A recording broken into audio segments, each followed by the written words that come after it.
All right, everyone, welcome back for another deep dive. Always excited for these deep dives. Me too, me too. And you know what? It is almost spring. It is almost spring. Yeah, it's that time of year. Yep, the time where we kind of look back, we're like, what happened to my resolutions from January? Those goals we set. Yeah. And sometimes, you achieve them, and sometimes, well, yeah, we're still We're working on still them. working on them. Yeah, I think everyone's familiar with that feeling. Totally. And that's kind of what led us to this deep dive today. Oh, yeah, for sure. Because we're going to be talking all about habits. Habits. And specifically, this really interesting book and concept called Atomic Habits. Atomic Habits by James Clear. Yes, and we've got a really interesting visual summary that I think kind of breaks down some of the core ideas really well. It's a great starting point. Yeah, I think it kind of hits all the major points. Yeah, absolutely. And the creator of this video is a huge fan of the book. They actually say in the video, like, it deserves a space on everyone's bookshelf. High praise. Yeah. Yeah, and they actually use a lot of the techniques from the book in their own life. Yeah, which is always a good sign, right? Like they're actually walking the walk. Definitely suggests they found value in it. Yeah, for sure. Yeah. So yeah, we're gonna kind of break down some of the key ideas here from this visual summary Sounds good. and talk about how we can maybe even apply them to our own lives because, I think we all have those habits we want to break and those ones we're trying to build. Absolutely. I think there's always something we can be working on. Yeah, exactly. Huh. So before we really dive in, I want to kind of set the stage with this analogy that really struck me from the video. Okay, I'm intrigued. Okay, so picture this. You've got an airplane. It's about to take off from New York City, heading for Los Angeles, right? Sunny LA. Okay. Now, just before takeoff, the pilot makes this tiny little adjustment to the course, like just 3 degrees. Okay. Seems insignificant, right? Yeah. Like on the ground, it's barely 80 inches. Right, tiny shift. But here's the thing. If that plane keeps flying on that slightly altered course, it won't end up in LA. Oh. It'll actually land somewhere much closer to Tijuana, Mexico. Wow, that's a huge difference. Right. It's crazy to think about that such a small change at the start can make such a dramatic difference in the final destination. Yeah, that's a powerful illustration. And that's kind of what Atomic Habits is all about. The idea that these tiny, seemingly insignificant changes that we make in our daily routines can have a massive impact on where we end up in life. It really underscores the power of consistency over time. Yeah, exactly. And the video makes this really bold statement that I love. It says, "You are your habits." It's true. Our habits really do shape who we are. Yeah, and we often think about like, oh, I need to make this huge change, in order to see results. But really, it's about those small, consistent actions day after day. Right. It's about building those 1% improvements. Exactly. And the video actually gives some pretty mind-blowing numbers around that. Okay. So they say if you can get just 1% better every single day for a year, you end up like almost 38 times better by the end of that year. Wow, that's incredible. Yeah, it's like the power of compounding, it just builds on itself. And I imagine the opposite is true too, right? Oh yeah, absolutely. They say Yeah. if you get 1% worse every day for a year, you end up pretty much at 0. Yikes. So it works both ways. Exactly. So it's not just about like, Yeah. oh, if I do these good things, I'll see these benefits. But also, if you let those bad habits creep in, it can really have a negative impact over time. Definitely makes you think about the trajectory you're on. Yeah, for sure. And I love this quote from the video. It says, success is the product of daily habits, not once-in-a-lifetime transformations. Right. It's about building that foundation of consistency. Exactly. And that's something that we tend to forget, right? We're always looking for that quick fix or that one thing. It's going to change everything. Right. We want that overnight success story. Yeah, exactly. But the truth is, it's those daily habits that are really shaping who we become. It's about playing the long game. Absolutely. Right. And one thing that the video talks about that I think is really important is this idea that progress isn't always linear. It's not always a straight upward climb. Yeah, we tend to, we picture in our minds, okay, I'm going to start this new habit and I'm going to see results every single day. Yeah, we draw that straight line in our heads. Exactly. But the reality is much more messy than that there are ups and downs and plateaus. And sometimes it can feel like you're not making any progress at all. Right, and that can be so discouraging. Totally. And the video actually calls this the valley of disappointment. The valley of disappointment. Yeah, it's like you're putting in all this effort, you're being consistent, but you're just not seeing the results that you were hoping for. Yeah, and that's when a lot of people give up. Exactly. Because they think, oh, this isn't working. Yeah. I'm not cut out for this. Right. They lose faith in the process. Yeah, but what the video emphasizes is that the most powerful outcomes of compounding, they often happen in that valley. Oh, interesting. So the real magic happens when it's not even visible yet. Yeah, it's like you're planting a seed, right? You don't see the tree the next day. Right. It takes time to sprout. Exactly. It takes time to grow, and that's where patience comes in. Yeah. You have to trust that the process is working, even if you don't see immediate results. It's about trusting the unseen growth. Exactly. And this kind of leads to a really interesting concept from the video that might seem a little counterintuitive at first. Okay, lay it on me. Okay, so the video says, and I'm going to quote this directly, forget about goals, focus on systems instead. Forget about goals, huh? That's an interesting take. Right, it seems kind of backwards because we're always told to set goals. Yeah, goals are everything, right? Yeah, but what the video is saying is that goals are important, but they're only part of the equation. Okay, I'm listening. So a goal is basically the desired outcome, right? It's like losing 10 pounds, writing a book, running a marathon, whatever it is you're trying Wait, to that's achieve. that end point you're aiming for. Exactly. But systems, those are the processes, the daily routines, the habits that you put in place that actually lead to those results. So it's the how, not just the what. Exactly. And the video makes this really thought-provoking point.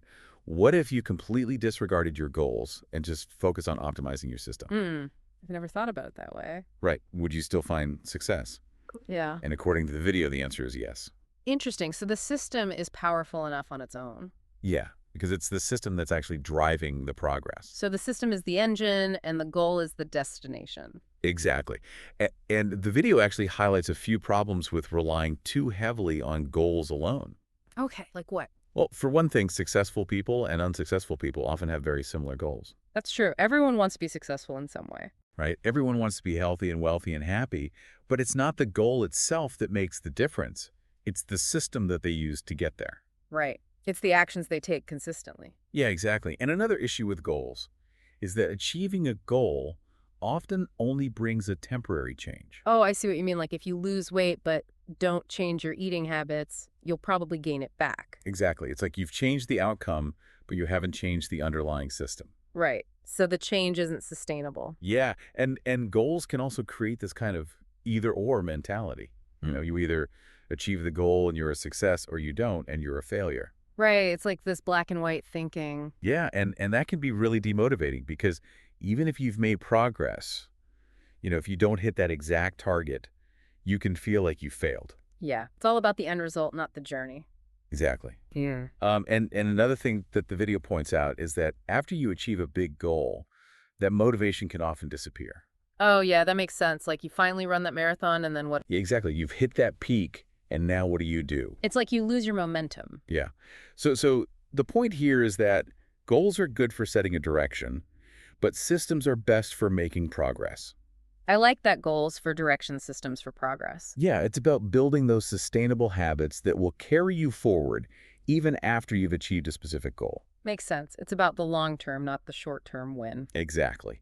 So with all that in mind, let's talk about how to actually build a system of atomic habits. Okay, let's get practical. Yeah, so the video starts by saying that if you're struggling to change your habits, it's not because you're fundamentally broken. That's reassuring to hear. Right. It's because you haven't yet implemented an effective system for change. So it's a system problem, not a me problem. Exactly. And that's where atomic habits come in. Okay, tell me more about these atomic habits. So atomic habits are basically those small, seemingly insignificant routines and behaviors that accumulate over time to produce big results. So it's the small stuff that adds up. Yeah, it's like, building a house brick by brick. Each brick is important, even if it seems small on its own. Exactly. And the video makes this great analogy. It says, just as atoms are the building blocks of molecules, atomic habits are the building blocks of remarkable results. I love that analogy. Yeah, it's really powerful. And the key here is that every small decision, every tiny action you take it, contributes to the larger picture of your life. So even the smallest things matter. Absolutely. So now let's break down the 3 layers of behavior change that the video talks about. Okay, 3 layers. Yeah, so the first layer is all about changing outcomes. Outcome, so that's the stuff we typically focus on, right? Yeah, it's like losing weight, getting a promotion, learning a new language. It's those tangible results that we want to see. Right, what we're trying to achieve. Exactly. The second layer is about changing your process. Process, so the actions we take. Yeah, so this is like following a new workout routine, establishing a daily writing practice, using flashcards for vocabulary. It's the actual steps you take to achieve those outcomes. Okay, so it's the how we get there. Exactly. And then the third layer, which the video argues is the most important, is about changing your identity. Changing your identity, that's interesting. Yeah, so this is about who you believe yourself to be at your core. So it's about your self-image. Exactly. It's your beliefs, your values, how you see yourself in the world. Okay, so it's not just about what you do, but who you are. Exactly. And the video says that the most effective way to change your habits is to actually focus on building the identity you want to embody. So instead of saying, I want to learn to play the guitar, you say, I am a musician. Exactly. Because when you believe that about yourself, when you identify as a musician, then you're much more likely to take the actions that are consistent with that identity. Right, it becomes part of who you are. Yeah. And each action you take then reinforces that identity. Right. So every time you practice the guitar, you're strengthening that belief that you are a musician. It's like a positive feedback loop. Yeah, exactly. Your habits shape your identity, and your identity shapes your habits. Powerful stuff. So now let's talk about how to actually put this into practice with the habit loop. Okay, the habit loop. Yeah, so the habit loop is basically a neurological framework for how habits are formed and reinforced in our brains. So it's the science behind habits. Exactly. And it consists of four key components: the cue, the craving, the response, and the reward. Cue, craving, response, reward. Yeah, so the cue is the trigger that initiates the habit. It can be anything from a specific time of day to a certain location to a particular emotion. Okay, so it's what sets off the habit. Exactly. The craving is the desire that drives the habit. It's the motivation to change your internal state. So it's the why behind the habit. Yeah, the response is the actual habit itself, the thought or action that you take. So it's the what you do. Exactly. And the reward is the positive feeling you get after performing the habit, which reinforces the entire loop. So it's what makes you want to do it again. Exactly. So the video gives this really simple example. Your phone buzzes. That's the cue. Yeah. You feel the urge to check it. That's the craving. You pick up your phone and look at the notification. That's the response. And you satisfy your curiosity. That's the reward. Right. So simple, but so powerful. Yeah. And over time, that feeling of satisfaction gets linked to the cue. So every time your phone buzzes, you get that little hit of dopamine and you feel compelled to check it. It becomes automatic. Exactly. And this is how those chains of habits can form. You know, like you check your phone, then you go to Facebook, then you go to Instagram, and before you know it, you've wasted an hour. Right. One habit leads to another. Yeah. And the thing is, cues can be really subtle.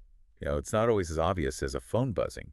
It could be a certain smell, a particular sound, a specific person, even a time of day. So it's about becoming aware of those triggers. Exactly. Yeah. So now let's talk about how to actually change our habits using the 4 laws of behavior change. Okay, the 4 laws. Yeah. So the 4 laws are: make it obvious, make it attractive, make it easy, and make it satisfying.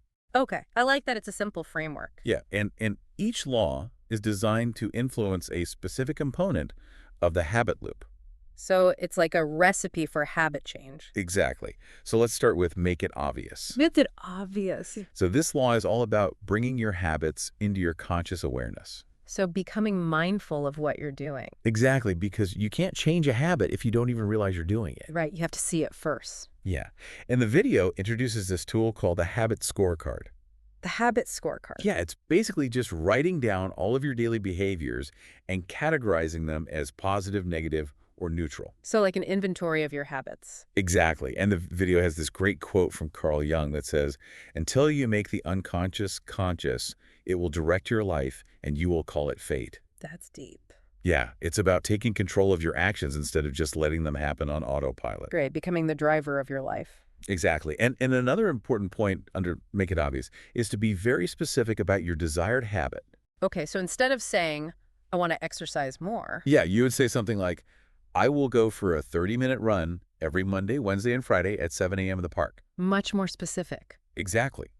Because the more specific you are, the easier it is to actually follow through. Right, it removes the ambiguity. Yeah. And this leads to the technique of implementation intention, which is basically just formulating a plan for when and where you're going to do the habit. So like a pre-commitment. Exactly. And another great tool under this law is habit stacking. Habit stacking, I've heard of that. Yeah, it's basically just linking a new habit to an existing habit. So like piggybacking on a current routine. Exactly. So, for example, you could say, After I brush my teeth, I will meditate for 5 minutes. So you're using an established habit as the trigger for the new one. Exactly. And the key here is to choose a trigger that you do consistently without fail. Right, something automatic. Yeah, and another really important point under Make It Obvious is the role of environment. Environment, yeah, our surroundings have a huge impact. Absolutely. And the video actually says, environment is the invisible hand that shapes human behavior. So we're constantly being influenced by our environment. Yeah, and the idea here is to design your environment to make good habits easier and bad habits harder. So like setting yourself up for success. Exactly. So if you want to eat healthier, you don't keep junk food in the house. Right, out of sight, out of mind. Yeah, and if you want to read more, you keep books in places where you spend a lot of time. Makes sense. It's about creating those visual cues. Yeah, and the video also talks about this idea that context is the cue, meaning that it's not just the objects themselves, but our associations with them. So like my couch might be a place for relaxation, while yours is a place for work. Exactly, and this leads to the principle of one space, one use. One space, one use. Yeah, so you designate specific areas for specific activities. So like a desk for work, a couch for relaxing, a bed for sleeping. Exactly, it helps to create mental boundaries. It makes sense. It's about being intentional with your space. Absolutely. All right, so that was a lot on Make It Obvious. Let's move on to the second law, Make It Attractive. Okay, make it attractive. Yeah, so this law is all about tapping into the power of dopamine. Dopamine, that feel-good chemical. Exactly. And dopamine is released not only when we experience pleasure, but also when we anticipate it. So it's the anticipation that gets us hooked. Yeah, the video gives this example of gambling addicts, their dopamine spikes Yeah. right before they place a bet, not after they win. So it's the thrill of the possibility. Exactly. And same thing happens with junk food. Hmm. You know, just seeing that bag of chips can trigger a dopamine release. Right, it's the craving. Yeah, so the key here is to make your good habits as attractive as possible. Okay, how do we do that? Well, one technique is called temptation bundling. Temptation bundling, that sounds interesting. Yeah, it's basically pairing something you need to do with something you want to do. So like watching Netflix while you work out? Exactly. It's a way to make the less desirable activity more appealing. So you're using pleasure as leverage. Exactly. And this is based on a principle called Premack's principle, which basically says that more probable behaviors will reinforce less probable behaviors. So you're using a high probability behavior to boost a low probability behavior. Exactly. And another way to make habits more attractive is to join a culture where your desired behavior is the norm. Oh yeah, that makes sense. Like if you're surrounded by people who work out, you're more likely to work out too. Yeah, exactly. And the video also talks about tapping into those deeper primal motivators, like the desire for connection or status. Right, so it's about understanding the underlying why. Exactly. And you can reprogram your brain to find those harder habits more enjoyable by focusing on the benefits. So instead of dreading exercise, you think about how good you'll feel afterwards. Exactly. It's about shifting your mindset. And for bad habits, it's about highlighting the negative consequences. Yeah, exactly. Make them as unattractive as possible. So you associate pain with the bad habit. Exactly. Okay, so that was Make It Attractive. Now let's move on to the third law, Make It Easy. Make it easy. Yeah, so this law is all about reducing friction. Friction. Yeah, any obstacle that makes it harder to do the habit. So like making it as effortless as possible. Exactly. And the video says that habit formation is tied to repetition, not time. So it's not about how long you do it, but how often. Exactly. And the more you repeat a habit, the easier it becomes. Right, it becomes automatic. Yeah. And this is based on what's called the law of least effort. The law of least effort. Yeah, basically the less energy a habit requires, the more likely you are to do it. So we're naturally drawn to things that are easy. Exactly. So the key here is to make your good habits as easy as possible to do and your bad habits as hard as possible to do. So like reducing friction for good habits and increasing friction for bad habits. Exactly. And one way to do this is by priming your environment. Priming the environment. Yeah, it's basically just setting things up in advance to make it easier to follow through. So like laying out your workout clothes the night before. Exactly. Or preparing your healthy breakfast ingredients ahead of time. Right. It's about removing those barriers to action. Yeah, and another really effective tool under this law is the 2-minute rule. The 2-minute rule. Yeah, so the idea is to scale down your desired habit to a 2-minute version. So instead of reading for an hour, you read for 2 minutes. Exactly. The goal is just to get started to build momentum. Right. Make it so easy you can't say no. Yeah, and once you've started, it's often much easier to keep going. Right, you break through that initial inertia. Exactly. Yeah. And the 2-minute rule is also great for overcoming procrastination. Oh, how Well, so? instead of thinking about the entire task, you just focus on doing the first 2 minutes. So you trick your brain into getting started. Exactly. And often once you've started those 2 minutes, you'll find that you want to keep going. Right, it's all about building that momentum. Exactly. Okay, so that was make it easy. Now let's move on to the final law, make it satisfying. Make it satisfying. Yeah, so this law is all about the reward. Reward. Yeah, the positive feeling you get after performing the habit. Right, the payoff. Exactly. And, Yeah. and the video states this principle: what is immediately rewarded is repeated. What is immediately punished is avoided. Makes sense. We're driven by pleasure and pain. Exactly. The key here is to make your good habits satisfying and your bad habits unsatisfying. So you want to associate good feelings with good habits and bad feelings with bad habits. Exactly. And one way to make good habits more satisfying is to track your progress. Tracking progress. Yeah. Yeah, I've heard that's helpful. Yeah, it gives you a sense of accomplishment and it helps keep you motivated. So it's like a visual reminder of your success. Exactly. And the video actually quotes James Clear here. He says, the vital thing in getting a habit to stick is to feel successful, even if it's in a small way. Right, it's about celebrating those small wins. Exactly. And another important point under this law is to recover quickly when you slip up. Yeah, we all have those days. Totally. And the video says never miss twice. Never miss twice. Yeah. So if you miss one day, don't beat yourself up about it. Just get back on track the next day. Right, don't let one slip up derail your progress. Exactly. And one way to make bad habits unsatisfying is to use accountability. Accountability. Yeah. So you could tell a friend about your goal, or you can even have a habit contract with a predefined penalty for slipping up. So you're adding a consequence to the bad habit. Exactly. It makes it less Yeah, appealing. it increases the pain. Exactly. All right. So we've covered a lot of ground here. Let's quickly recap the 4 laws. Okay, recap time. So make it obvious is about making the cue for your habit clear and visible. Make it attractive is about making the habit appealing and desirable. Make it easy is about reducing friction and making the habit effortless. And make it satisfying is about adding a reward to reinforce the habit. Exactly. And the video actually shows how the creator used these 4 laws to build their own habits. Oh, that's cool. Let's hear about it. Yeah, so they talk about building a consistent workout routine and a reading habit and reducing their social media use. Those are all great goals. Yeah, and they started with a habit scorecard to get a clear picture of their existing habits. Right, that inventory. Yeah, and for working out, they made it obvious by having their workout clothes and equipment readily available and by setting a specific time and place for their workouts. So they primed their environment. Exactly.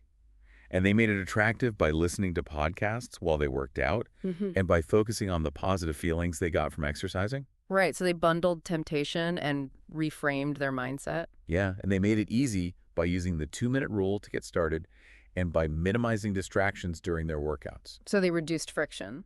Exactly. And they made it satisfying by tracking their progress and by sharing their workouts with a friend. So they added accountability and a sense of achievement. Yeah, and for reading, they used habit stacking by linking it to their morning coffee routine. And they created a dedicated reading space. So they made it easy and obvious. Exactly. And they made it attractive by associating the pleasurable feeling of coffee with reading. So they bundled temptation again. Yeah, and for social media, they made it invisible by deleting the apps and keeping their phone out of sight. They made it unattractive by focusing on the negative impacts of social media. And they made it unsatisfying by having an accountability partner with a financial penalty for slipping up. So they went all out on that one. Yeah, they really wanted to break that habit. It sounds like they were successful. Yeah, they were. And the video ends by saying that this summary just scratches the surface of what's in the book, Atomic Habits. Right. It's just a taste. Yeah, so if you're really serious about changing your habits, I highly recommend checking out the full book. Agreed. It's a valuable resource. Yeah, and you can actually find a link to purchase Atomic Habits on Amazon in the description of this deep dive. Easy access for our listeners. Exactly. All right, well, that brings us to the end of this deep dive. I hope you found it helpful. Me too. I always learn something new from these conversations. Me too. And I always like to leave our listeners with something to think about. Okay, what's the food for thought today? So we talked a lot about the power of small changes, but I'm curious, what's the smallest change you can make in your life right now that could have a big impact down the road? Ooh, that's a good one. It really makes you think about those tiny actions. Yeah, exactly, because sometimes those are the ones that make the biggest difference. Well, on that note, thanks for joining us, everyone. And be sure to tune in next time for another deep dive. We'll see you then. See ya.